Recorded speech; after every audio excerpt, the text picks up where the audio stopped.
The rain was coming down in sheets, a real gully washer, and I was just trying to get home after a long day at the construction site. My old truck, bless its heart, was chugging along, but the wipers could barely keep up. That's when I saw it. A small, older model sedan pulled over on the shoulder, hazard lights blinking weakly.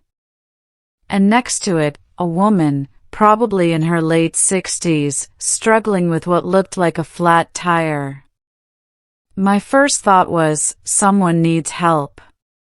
My second thought was, my kids are going to be wondering where I am.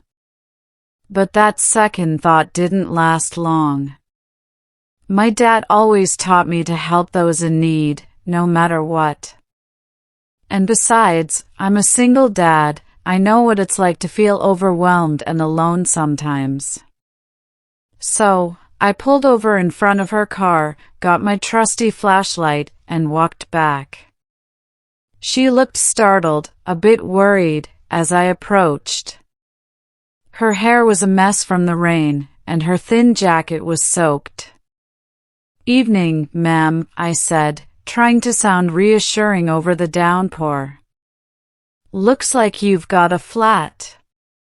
Need a hand?" She looked at me, her eyes wide. "Oh, my goodness, yes. I've been trying for ages, but I just can't get this lug nut to budge. And my phone died, of course." She gestured helplessly at the tire, her voice a little shaky. "No problem at all," I replied, already crouching down. "Happens to the best of us." I could see she was cold, so I added, "Why don't you hop in my truck? Get out of this rain while I take a look." She hesitated for a moment, then nodded gratefully. "That would be wonderful, thank you." I watched her shuffle over to my beat-up Ford, then I got to work. It was a stubborn tire, all right. The lug nuts were rusted on tight. My hands were freezing, and the rain was making everything slick, but I wasn't about to give up. I thought about my kids, Sarah and Tom, waiting for me to make their favorite pasta for dinner. They were good kids, understanding, but still, I hated being late. Finally, with a grunt and all my strength, I broke the last lug nut free. Swapping out the flat for the spare was a muddy, messy job, but I'd done it 100 times. When I was finished, I wiped my hands on an old rag from my toolbox and walked back to the truck. She was sitting in the passenger seat, wrapped in a blanket I kept for emergencies. She looked a little warmer, a little less distressed.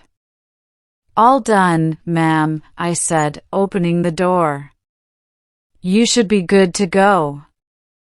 Just remember to get that flat repaired soon." She smiled, a genuine, warm smile that transformed her face. "Oh, you are a lifesaver. I don't know what I would have done. How can I ever thank you?" "No thanks necessary," I said, waving a hand. "Just glad I could help. Drive safe now."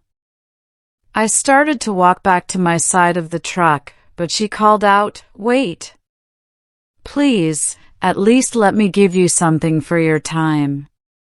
You've been out here in this awful weather." "Really, ma'am, it's all right," I insisted. "Just doing what anyone would do." "No, I insist," she said, pulling a small, elegant wallet from her purse. "Please, it's the least I can do." She tried to hand me a $100 bill. I shook my head. "Keep it, ma'am. Seriously. My kids are waiting, and I gotta get home." She looked at me for a long moment, a thoughtful expression on her face. "You have children?" "Yep," I said, a proud smile creeping onto my face. A son and a daughter. They're my whole world. And you're out here in this weather, helping a stranger, when they're waiting, she mused. That says a lot about you. She paused, then pressed something into my hand. It wasn't the $100 bill. It was a small, ornate business card. Please, take this. If you ever need anything at all, please call me. My name is Eleanor Vance. I glanced at the card. It was thick, creamy paper with just a name and a phone number. No company logo, nothing fancy. I tucked it into my pocket, not really thinking much of it. Eleanor Vance, I repeated. Nice to meet you, ma'am. I'm Mike. Mike, she said, her smile widening. Thank you, Mike. Truly. I got back in my truck, waved goodbye, and drove off, leaving her standing there by her now fixed car. I didn't think about Eleanor Vance much after that. Just another good deed done, another day in the life. A few weeks later, things at the construction site got really tough. We lost a big contract, and layoffs started. My hours were cut, and I was scrambling to make ends meet. The bills were piling up, and I was starting to feel that familiar knot of anxiety in my stomach. Sarah needed new school shoes, Tom's bike was broken, and the fridge was looking a little bare. One night, after the kids were asleep, I was staring at the stack of bills, feeling utterly defeated. That's when my hand brushed against something in my pocket, the business card. Eleanor Vance. I hesitated. It felt wrong, almost like begging. But then I thought of Sarah's shoes, Tom's bike. I thought of the worry in their eyes when I told them we couldn't afford something. What did I have to lose? With a deep breath, I pulled out my phone and dialed the number. A warm, gentle voice answered. Eleanor Vance. Hi, I stammered, feeling foolish. This is Mike. From a few weeks ago? The flat tire in the rain? There was a pause, and then her voice brightened. Mike! Of course, I remember you. How are you?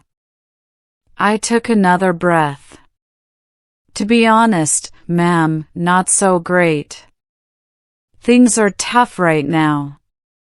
My hours got cut, and I'm really struggling. You gave me your card and said to call if I ever needed anything. I trailed off, my face hot with embarrassment. Mike, she said, her voice soft but firm. I meant every word. Tell me, what do you need? I explained my situation, trying to keep my voice steady. She listened patiently, never interrupting. When I finished, she was quiet for a moment. Mike, she said, I want to help you. And not just with a quick fix. I want to help you get back on your feet properly. Can you meet me tomorrow morning? I agreed, a flicker of hope sparking within me. The next morning, I drove to the address she gave me. It wasn't just a house, it was a sprawling estate, with manicured lawns and a security gate. My jaw practically hit the floor. This wasn't just a wealthy woman, she was clearly incredibly rich. A billionaire, I later found out.